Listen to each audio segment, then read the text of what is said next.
Hari ni aku nak racun apa? Dengan tuala ni. Tuala ni katanya bagus sebab dia menyerap ayak tu memang padu. Okey, memang dalam botol yang macam ni, dalam ni kita ada tuala dia. Kecil ya, nipis tapi padu. Jom kita unboxing dia.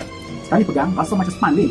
Tapi memang best sebab recommended, banyak orang suka guna tuala yang macam ni. Okey, dia punya tahap serapan ayak tu memang sangat-sangat padu.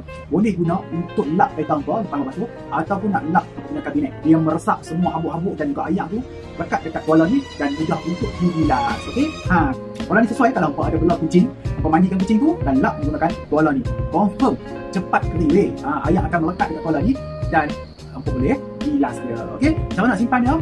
Apa boleh letak sikit ayak dan letak dalam botol yang disediakan. Dia akan sentiasa lembab lah. Kalau hampa tak letak dalam botol ni, nanti dia akan mengeras. Tapi jangan risau, bila dah keras, hampa boleh lembutkan dia balik dengan letak dia dalam ayak. Okey, dapatkan segera tuala jenis ni dekat beg kuning. Harga tak mahal.